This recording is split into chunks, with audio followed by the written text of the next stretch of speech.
Oba says he's forging his own path. So not going after Reigns then. Big Cass, Becky Lynch and Stephanie Vaquer return. And Rey Mysterio has a proposition for Roman Reigns.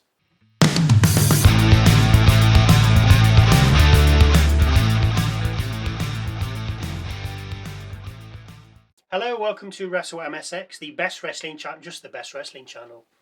I'm Michael. I'm Sally. And this is a long one, so strap in. After recapping the World Heavyweight title match from SummerSlam, we open with Roman Reigns. He says he's a man of his word and delivered. Royal Rumble, WrestleMania, SummerSlam. He adds he can only acknowledge so much, with the crowd then singing Seth's anthem. It's then the LA Knight heads out. He congratulates Reigns and then claims he's still a fraud because he put the bloodline between the pair and reminds Reigns that the last time they fought, it wasn't so one-on-one. What he wants is what he gave Seth Rollins. Knight then says they can do it tonight, next week, at Money in the Bank, or wait till next year's WrestleMania. The only right answer is yeah. They have a watch-off, with Reigns claiming he has a better watch, and then questions what Knight has done, which is fair. Yeah. He hasn't won a tournament, a battle royal, or a big match. Reigns then speaks down the camera, saying to everyone, you don't get a number one contender shot by bitching and moaning.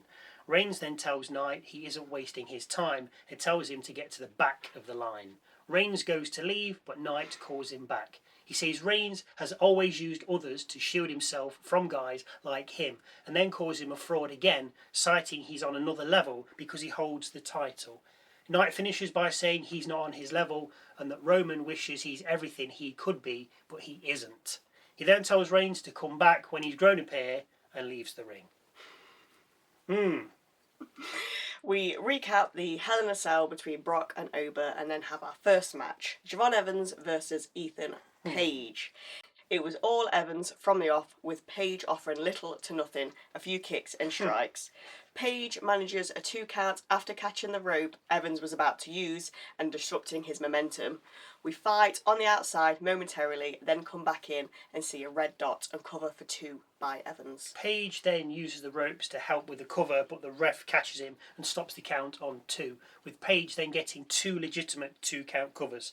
Page then looks to remove the turnbuckle cover, but the ref catches him, with Evans then taking an advantage of a distracted Page by hitting him with an OG cutter. Evans covers and gets the 1-2-3.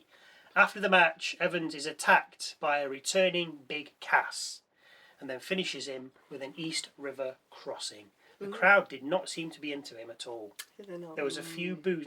I don't know if it was boos because it's like, oh, yeah, Evans is there. I don't know. It was just, they weren't, like, sometimes a returning person, they go, oh, yeah, but they were booing. So, I don't know. I don't know. Yeah, maybe it was because it was on Evans.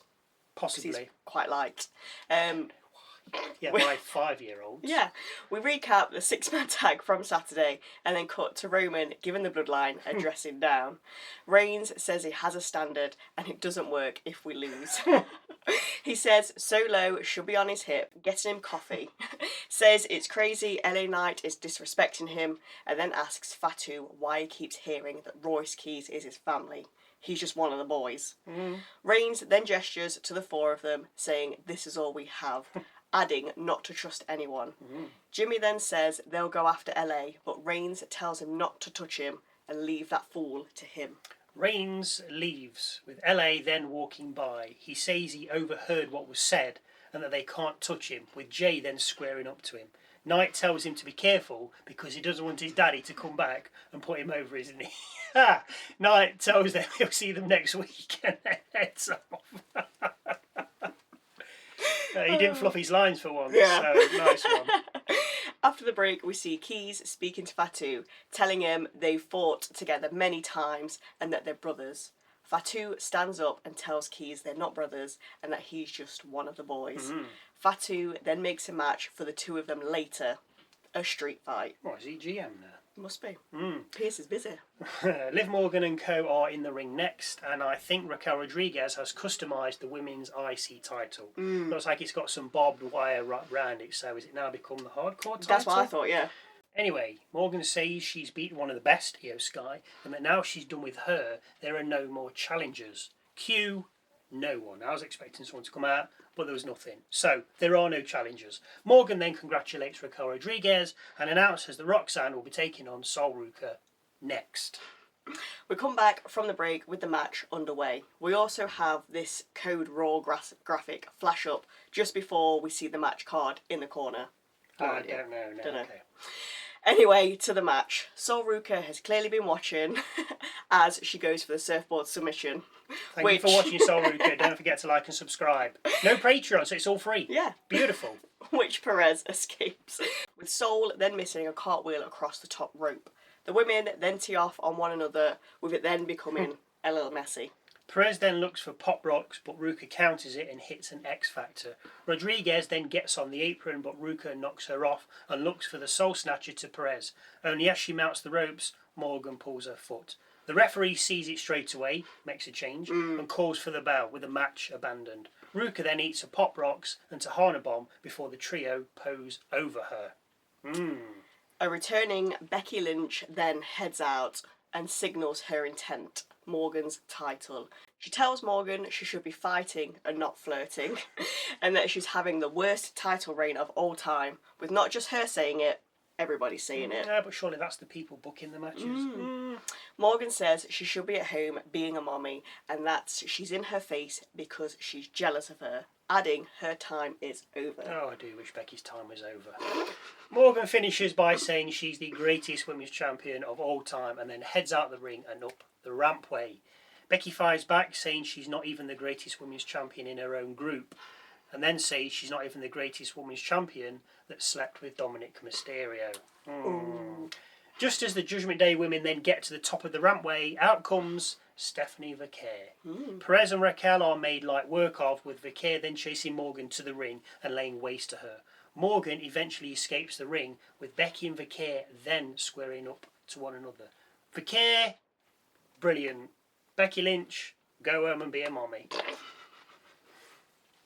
We then see the history of Brock Lesnar. We have a few talking heads, so I'm assuming he's retired now. We then see Paul Heyman watching this on a TV. It's then that Oba Femi walks up to him and asks him to thank Brock Lesnar for the things he said about him, with Heyman saying he will before congratulating him on his win. After seeing more clips from SummerSlam, Oba Femi makes his way out. Surely, now is time to make the play for Roman's title. Oba says he and Brock went to war, but came out with respect for one another. He says Brock took him to the deepest depths, but he swam up and passed the test. Oba says there is no correct path and we forge our own destiny, which is telling me he's not going after Roman because the correct path would take him there. He adds, with the torch he's been passed, he will lead a new generation and the old guard will fall. If any man has a problem with him, the torchbearer, they will answer to the ruler, destroyer, bringer of war, Oba Femi. Q, no one again.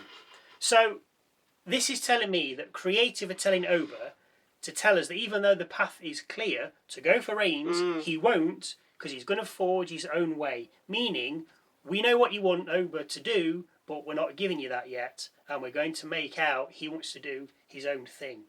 Like, this is it. Yeah. Just let Just it go. let go for it. This is what people want. Yeah. We then cut to Cole, who asks, where does Oba go now? Roman Reigns? Graves does add that on Oba's list of optional destinations, that's what he said, is a championship match. Could it be CM Punk or Roman Reigns? So that means he has a trump card that he can play anytime he wants, and he'd be like, right, I'm going to go for you, Reigns. I'm going to go for you, Punk. Because why would Graves say that if there was no meaning behind it? Why would he suddenly say Reigns can play this card? So it's basically like a Money in the Bank. He can just cash in whenever he wants. But it's just his personal one. Is Is that what the crown is? Yes. Well, that's it. You have to give that for the title shot. It was just... the reason it made me think, I need to put this in, is because, why would you say it? Yeah. Because as far as we're concerned, he's decided to go for Brock rather than Reigns, and we forgot the title run. But for Graves then to say, oh, he can still... He's still got this in his back pocket. Yeah. Oba then makes his way up the rampway and acknowledges the crowd. But as he does, out come the Vision for Bron Breakker versus Joe Hendry. Upon coming out, Breakker and Oba lock eyes. When in the ring, Breakker doesn't stop steering back up the rampway, with Hendry asking if this match is getting underway. It soon does, with a clothesline sending him to the outside. Theory, who came out with Breakker, then taunts Hendry, with Hendry sending him into the ring steps. Breakker then tries to spear Hendry, but he leaps it, with Breakker crashing into the ring steps. Hendry tosses Breakker back into the ring and then sends Theory over the announcer's desk. Hendry then gets back in the ring and immediately gets speared. Bron then covers and picks up the win. After the match, Theory gets in the ring and lays into Hendry, with Tozawa then heading out and making the save. We hear from Big Cass next, and he says it's nothing personal to Evans, he just got in the way. He's here to stack bodies.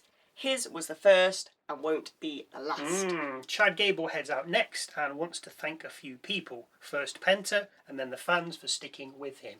He's proud to be our Intercontinental Champion, with Penta then heading out. Penta gives Chad his flowers, says he has his respect and that he is a true luchador and one of the best wrestlers in the world. Yes, he is. Cue Dom and JD. Dom says he's the AAA Mega Champion and greatest Mysterio of all time, with JD saying Gable's best match has come and gone when he lost to a better wrestler who took his mask, with him then losing the right to call himself a luchador. Dom says they've all done playing around and are looking to collect all the gold for the Judgment Day, with of course a tag team match then ensuing. Dom and JD versus Gable and Penta. It's mainly the heels before the break and even after, with Penta then getting two off a Penta driver. Gable then looks to moonsault Dom, but Dom gets his boots up. This is no bother for Gable as he then locks in the ankle lock. JD breaks it up, with Penta then sending him to the outside and hitting him with a Mexican destroyer. While all this is happening, Dom squirrels away the ring hammer down his boot and looks to 619 Gable, only Gable catches it and removes it. While the ref passes the hammer out the ring, Penta hits Dom with the title, with Gable then hitting Chaos Theory and covering for the 1, 2, 3. Why isn't Theory's finisher called that? Surely that would make more sense. It would. I mean, jeez, guys, come on, think about it. We recap Punk and Rhodes from SummerSlam and then see Paul Heyman watching TV again. Well, he's got nothing else to do. He hasn't, no. So. This time, Bron Breakker rocks up and asks Heyman if he saw Oba get in his way. Heyman said he did, with Bron then saying he's going to do something about it. Heyman says he thinks he should, with Breakker then asking where Oba is. Heyman says, how would he know? With Breakker then laughing and saying, oh, I thought he was your new best friend. He doesn't need a Jealous. mouthpiece, though. No. Side note, in the background, you could see Adam Pearce talking to Lara Valkyria. I think it was Lara Valkyria, but it was definitely someone. So, to the last match of the night and the main event of the evening. It pretty much is a main event for a change. Yeah. Jacob Fatu versus Royce Keys in a street fight. We, of course, end up outside with the pair going through timekeepers after Keys drives Fatu through it. Keys then ends up over the announcer's desk, with Fatu then loading the ring with chairs. Keys comes back and tosses Fatu into the ring steps. He then adds more chairs to the ring, with the pair then getting back in themselves. Royce kendo sticks Fatu and sets a table in the corner, with Fatu then kendoing Keys. Fatu goes through 2 chairs, with Keys covering for 2, with Fatu then DDTing Keys and covering for 2. The pair then go high, with Keys hitting a power slam from the middle rope onto the chairs and covering again for 2. The table in the corner then gets used via a pop-up Samoan drop, with Fatu following up with a moonsault and the Tongan death grip. It takes a while, but eventually Keys fades and Fatu wins. After the bell, Fatu keeps the move locked in, with officials having to intervene. Fatu locks it in again and then drops a couple of hip attacks before wrapping a chair around his head. Not his head, Keys' head. Yeah. Adam Pearce heads out to try and stop the werewolf, but fails as Fatu lands another corner hip attack. Roman Reigns then heads out and acknowledges, with Fatu acknowledging back. Reigns then heads to the back, where we see Rey Mysterio waiting. He tells Reigns he's the GM of AAA and then says he has something to run past him, with Raw then going off the air. What's it got to run past him? Dunno. That's interesting. Yeah. I mean, is he going to turn up at AAA? What's that? I don't know. It's, Okay. it's my Mexican. Right. Triple A. Yeah. Is he going to go there? Just show up. No. Is he going to face their champion? Wait a minute. Isn't that Dominik Mysterio? I think it is. They could just have that match on Raw. They could. Anyway, let me clear my throat. Now for Michael's moment of the night. This could be a match, a line, a local promo, something funny, interesting, quirky, different, just something that catches my eye. Obviously, it has to wait until the end, because if I do it halfway through, as you know, it could spoil it for somebody else. So, Michael's moment of the night is... It was just LA Knight taunting. I've got that New Yorker coming out again. Taunting the bloodline. He goaded Jay because he went like, and Jay backed off. It was just funny. Yeah. It said he's as well as like, your daddy's going to come. Point you over your knee. Yeah. He didn't fluff his lines. Yeah. Which was good. In the ring, he didn't fluff his lines. As I say, usually he's a little bit too quick. Just needs to slow down, get his lines out, because people will enjoy what he's saying anyway. Doesn't matter how quickly you say them. You do it right. It's a shame Solo wasn't there tonight. Yeah. I suppose it wasn't needed.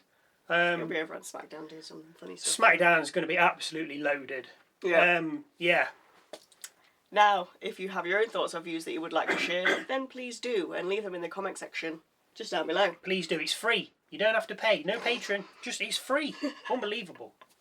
Also, don't forget to go and check out our Muses video, where we talk more about what's happened this week in WWE, with a new one dropping every Tuesday evening. So close. Wednesday. Damn it. Anyway, thank you for watching. Don't forget to like, subscribe. Don't join our Patreon because we don't have one. We don't need your money. And we'll see you Wednesday for a look at this past week in WWE and SummerSlam.